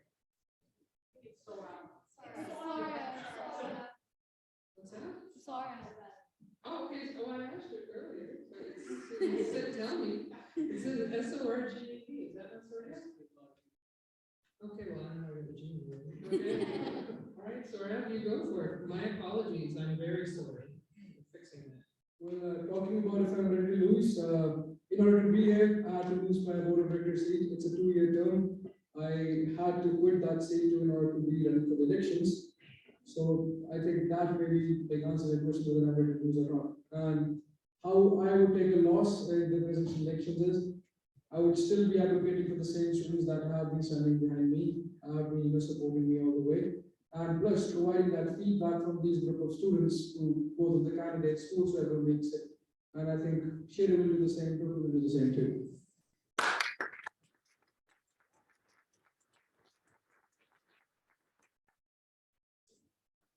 Thank you for that question. That was an amazing one. No one wants to lose. Obviously, we all want to win. But losing obviously means we learn from that step and take the right step next time. If I lose, I will obviously keep doing what I'm doing right now at FUSA, planning events, fun events for you guys, so you can, and please come to treatment, please. And if I lose, I won't be your president, but I will still be a student. I will hold the president accountable as a student, as should you, hold all three of us accountable, whoever wins. I will hold the president accountable, I will hold the FUSA accountable, but I will keep on advocating as a student, not as your president, but as your student. So thank you very much.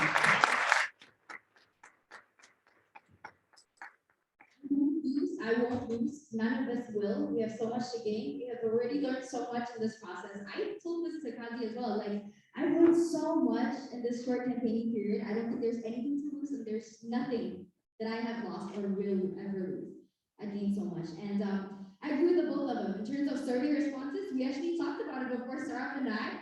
We're gonna pass on our survey response to whoever who makes president. And like Toki said, we're going to be here, all three of us, we're going to be here for every single one of you, whether or not we make president, because change does not always require a position to make.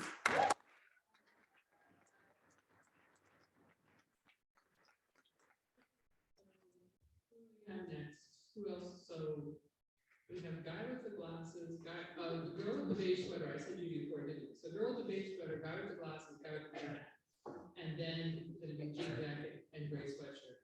Okay, you guys got that order? Your jean jacket, your gray sweatshirt. Okay, go for it.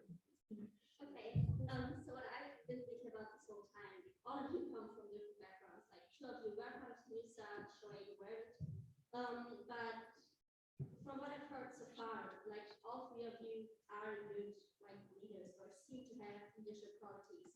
And I would like, what do you guys think to bring with you into this position? And like, why do you want to bring, like, what are you, okay, I'm feeling quiet, just like, what do you bring with you? Okay, so she wants to know what is it that you feel that you uniquely bring into this position. This is going to be a 30-second question because we've got 5 more questions in, 17 minutes. The order is Sorav, Shire, and Toby. 30 seconds. And when I say time, you gotta stop. Okay? Yes, you are. Okay, go for it. What I bring to this role is the strategic knowledge that I have working in the board of directors, and the kind of experiences that I've had as a student, the kind of issues that I've faced as a student, and having that solution in mind, that's what I bring to the table.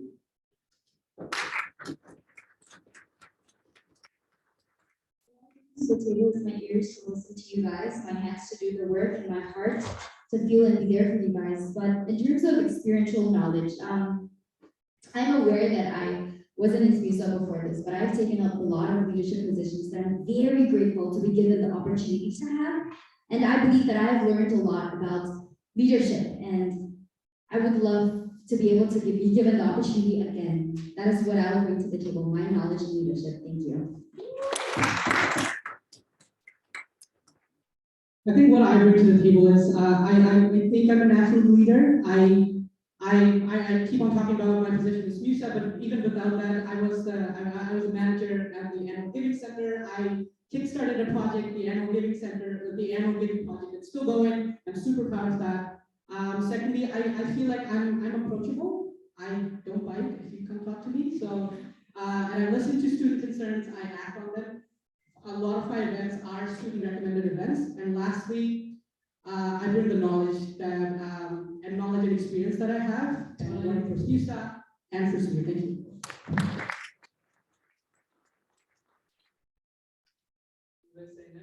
It's the guy with the glasses. Oh, guy with the glasses. It's guy with the glasses. No, here, guy with the glasses. Then it's guy with the hat.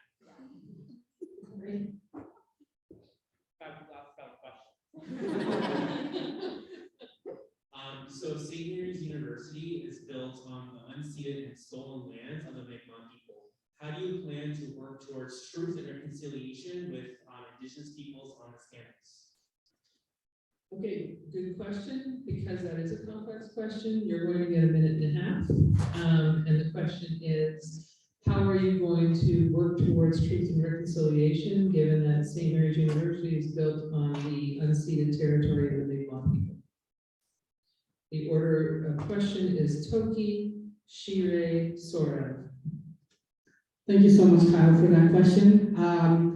That is an amazing question because I am not from this land, I'm not from this country, so I didn't even know about the Indigenous people's struggle, and I got to learn about that when I moved to Canada, and I'm so grateful. I'm still learning. Every day I learn. So my plan is we have to give them the space. We have to give our Indigenous community the space they need on this campus. They're a minority student, they're a minority group, so we have to give them the space that they need for truth and reconciliation. We will be working very closely with Brady Paul, who's our Indigenous student advisor. He's an amazing resource that SMU has, but I feel like he's not used that much. He could use more resources, and I'm ready to give anything that SMU can and will give to him to make that space for our Indigenous community here. Thank you. Being like Toki, I didn't know what Indigenous people were until I attended my first Zoom meeting and then at SMU, and then they were like, okay, we're on this land of Mi'kmaq. We're in a Mi'kmaq land. So that was when I realized that, wow, this is so beautiful that, you know, they're acknowledging the lands and history of how we came along and how we get to stand here today and be in this room.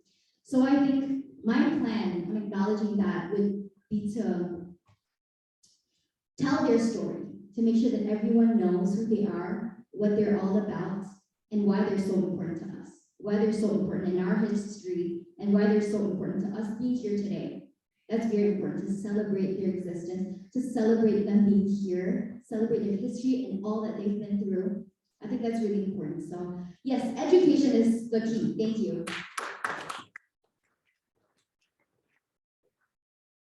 I think admitting and recognizing the clan for sure. About truth and reconciliation, we should honor their culture as well as preserve it because it's their land and we should be grateful for it. That's all. Thank you.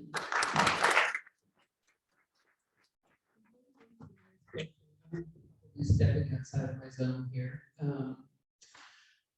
But it concerns me when I hear students say their land, their culture, and it's all they. We are all treaty people, and whether you were born here or you're here now and you just came here, the reality is that those treaties were signed between the Mi'kmaq people and anyone else who comes here. So my one request would be smart, go and read the treaties, because you are a treaty person. It's not a they, us, it's all of us, it's together.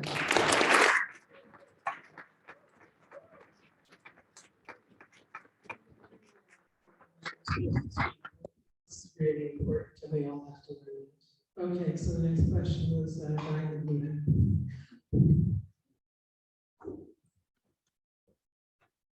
So hi, first need to congratulate you guys for sitting there. And my question is like, I know Toki and Saurabh like they have been in university for a while, except Shire. And how do you think as a person or with your role have added value to SMU? Like, I know Toki, he has been hosting trivia nights and he has worked hard on it. And he's worked hard on it, yeah.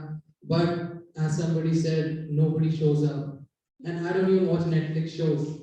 So how does this show your efficiency as a leader? And also like Saurabh, I know him very well, he's my friend and he served as a BOD. But you know, the information is not so public. What did he do as a BOD? So how can you tell like how did you add value as a BOD? And were you Okay, efficient? so can we get to the, again, you're asking way too long. I said the question, not a sermon. So the question is, can each of you say how you have added value at SMU in your leadership roles so far? Is that a fair summary? Yeah, like the first question was for Doki. No, question is for everybody. So, okay? So, So what is the question for everybody? Have I got it right or wrong? like, basically it is like, how does it show your efficiency as a leader? Like, Okay, so how have you showed your value and your efficiency as a leader thus far Yeah. in your involvement on campus? Okay, that's a fair question. We're gonna give that 45 seconds each. The order is gonna be Shirei, Toki, Sorav. I started a dance team in 1 month. I became cheer captain in 1 or 2 months. I won multiple leadership awards back at home. I won my principal award back at high school. But these stuff aren't just to brag. I want you guys to know me as the person I am. And if I'm the leader right for you, I think what I can bring to the table, like I said, is my leadership knowledge. And I understand that I may not be in the school for a very long time, but I printed out the entire financial statement report. I've read through everything, read through all of the policies. I've met up with multiple previous presidents. I've met up with people sitting in SMU, people working for SMU, to sit down and talk. We scheduled meetings to sit down and talk so I can understand the organization better. I understand that it may not be an advantage right now in terms of that, but I can bring a fresh perspective. Thank you.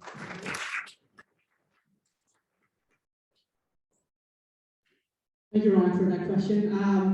You mentioned trivia night. Please don't bring up trivia night again. Anyways, even without SMUSA, I've been here 5 years. I've worked at the alumni, and I've mentioned that before. I was the student manager at the alumni engagement center. I kickstarted a project that was dying, which is the annual giving center. That's how the university connects to its 55,000 alumni in order to keep connection with them and raise funds for the university. I also work at the IT help desk. I fix your Wi-Fi, so that's the big thing. And I fix your estimate. So, thank you. And as SMUSA, I just don't host trivia. I hosted an entire welcome week. The amount of blood and sweat that went into that, only Cassie knows. So I believe I did my part as a leader, and more to come as president.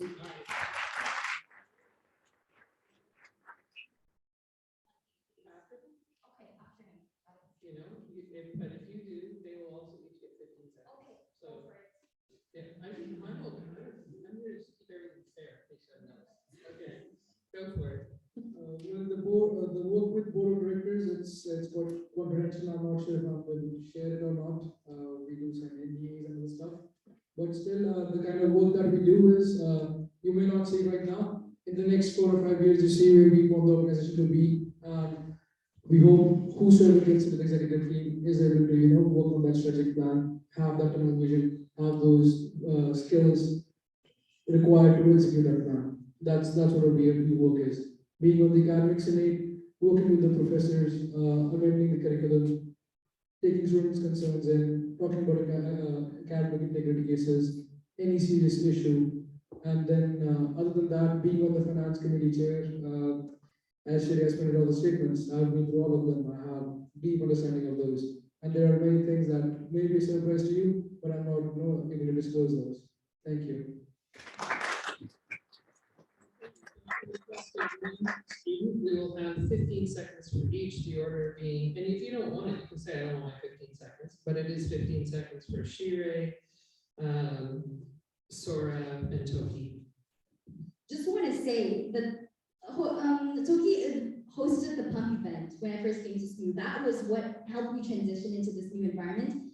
Trivia nights, I don't know, there's a lot of feedback, but there's a lot of other stuff that he has done and Sarah has done to this community that are unheard of. Like pump night is amazing. I bet there are a lot of policies that I'm in awe of that Sarah has been played a part of, So I'm very appreciative of both his candidates. Thank you.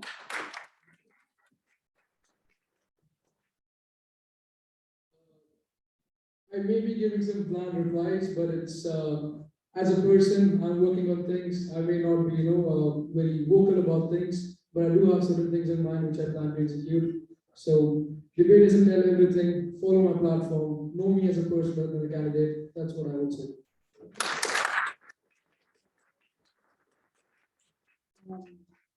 Thank you for that question again.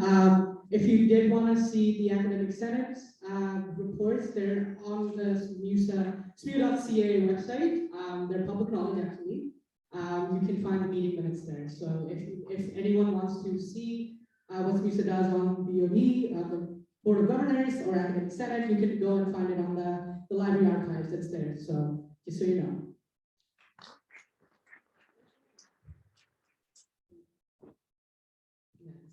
Who did I say was next? Oh, it's jean jacket and then gray sweatshirt, and we are down to the end. So it's gonna be jean jacket, gray sweatshirt, and one more question from Zoom, and then we'll be done. Just so we all know. Fair enough? Okay, yes. First of all, thank you everyone that's standing. It's very great for you guys to do that. My question is, you guys hold a lot of positions at this moment in time, do a lot of work, and all these positions you'll have to leave. What if you were to become the supposed president? Now, this is a question for everyone, but mine might apply to some more than the others.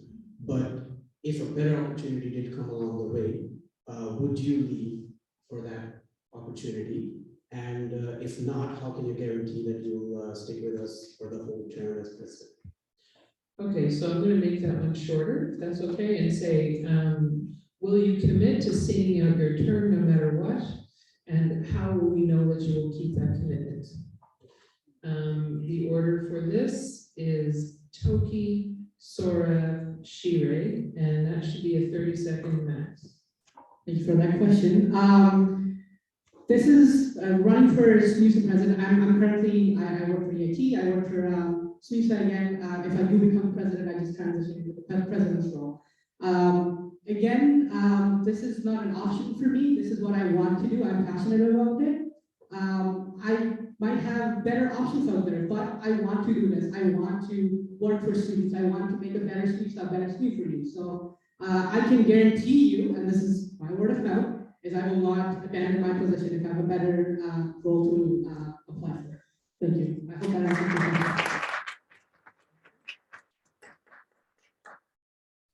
I think being a president would be the best role that you can ever have in life. Once you graduate, that's when you get with opportunities. And talking about my last experience as a BOD, I did quit the position, but it's not towards any negative impact to the organization. It gives a opportunity to a new student with a new perspective to sit on that board, add value to it, and I feel that I'm ready for the experience for the execution side. And coming to the execution side, knowing the strategic plan, having the vision, I'll be able to deliver.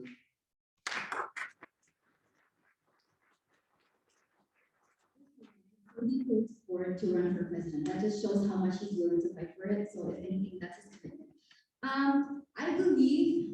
I know that I'm committed to this position. There's so much to learn, there's so much to gain. And I can say for the three of us, when we step into this position tomorrow or whenever, on May 1st, we are committed to you guys. That is our responsibility as leaders. That is what a leader is going to do, and that is what the three of us are going to do, whoever that may be. Thank you.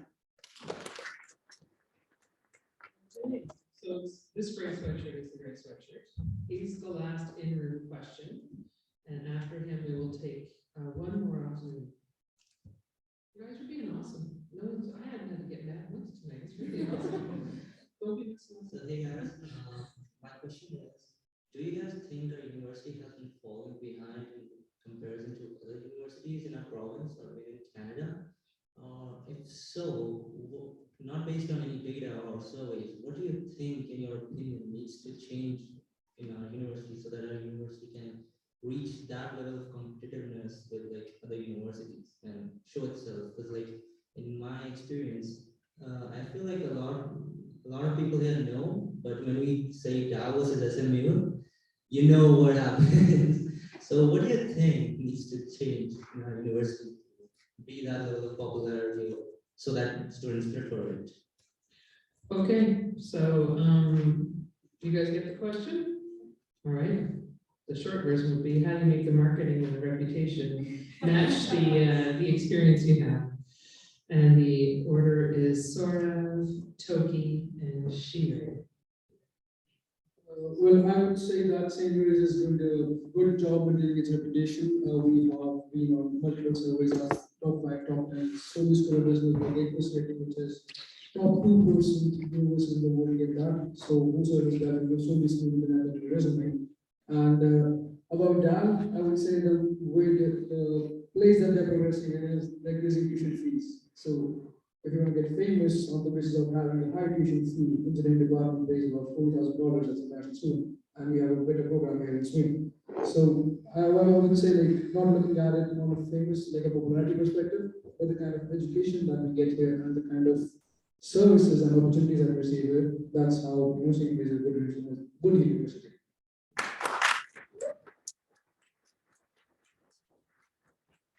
Thank you for that question. I don't think any university is excelling, or sorry, apologies for that. I think every university has their difficulties, their pros and cons. I think SMU, as a small community, we're just one city block that is our campus. I think as a small university, we're doing pretty good. There's always room for improvement. These are things that we talk about on those bigger tables at Board of Governors or Academic Senate. If you're talking about marketing, that is like SMUSA can only market for SMUSA, not for SMU. But you can always, have those conversations on how to market our university as a better place than now, maybe. But maybe not. Anyways, as Sorav mentioned, they pay higher fees. We probably don't pay that many higher fees, but last of all, we have conference, so I don't know why you're complaining about.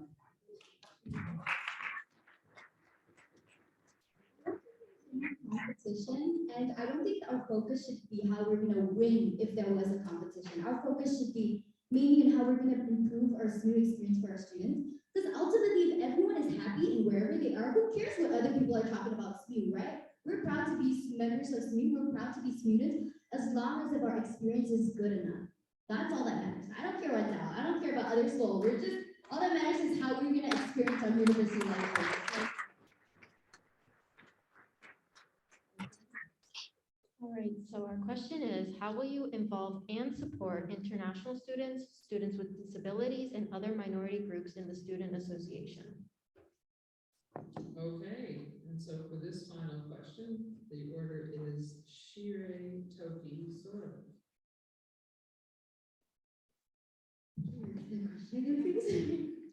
How will you involve and support international students, students with disabilities, and other minority groups in the Student Association? Education and outreach. We have to educate everyone about every single minorities and how we're gonna celebrate them, how we're gonna support them. We're gonna have to educate each other, how to support each other as students, right? Not only just faculties. It's important to educate faculties as well. We're definitely gonna advocate that as we become president. But it's important that we educate one another how to support each other as students. That's number one. Number two, outreach. I believe we have a lot of events on campus, a lot of inclusive events, a lot of support, but not enough message to get that across. Students have resources. It's just that the way we tell them and our method of communication of getting them to know that, hey, these are the resources available. That is what needs work. So that is what I will focus on, to get students to know that we have the resources available and we will support them no matter their community, no matter what minority groups they're in or a part of. We're going to be here and support them regardless. Thank you.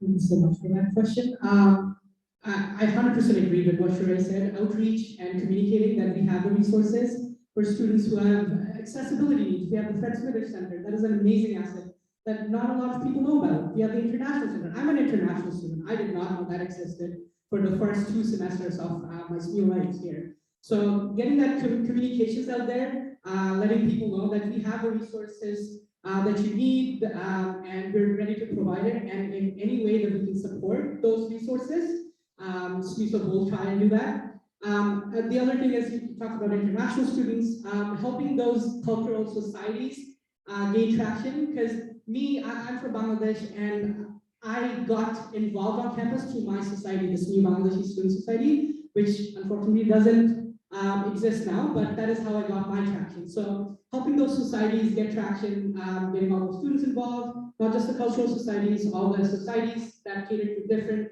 minority groups, different groups in general, giving them the support they need. Thank you.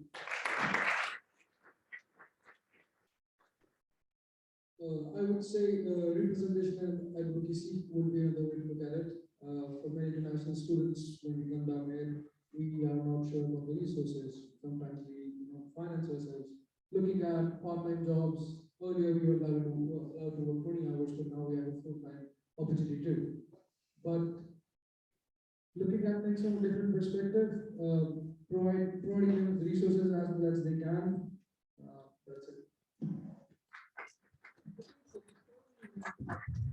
Speak for a second, but when I'm done, you each have literally 5 seconds to say the one word that you want the students to remember when they leave here tonight. So I'm going to say thank you very much for having me. We are 5 minutes over, and I'm usually pretty strict about running these on time. I thank everybody for their great questions. Thanks for having me here. And the order of this, your one word, is Toki, Sora, Shire. You got one word each.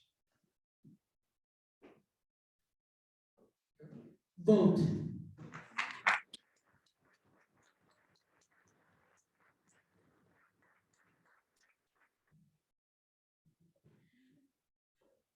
Elect.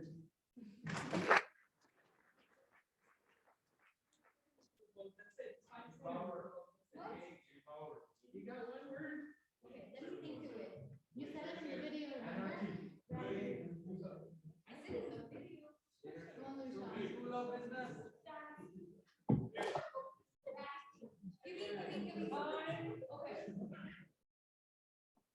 Be kind. Oh, that's too.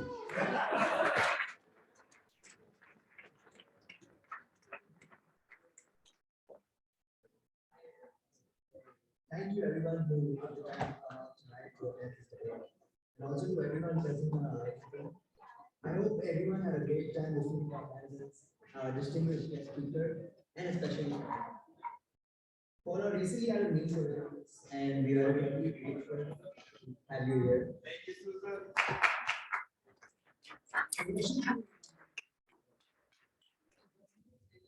Will be posted on Schools of Official YouTube channel.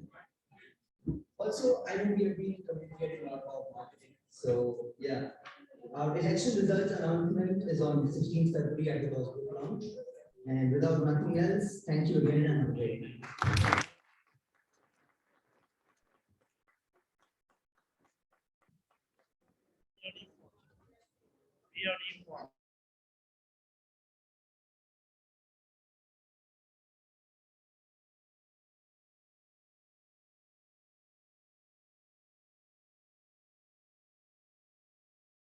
They have to so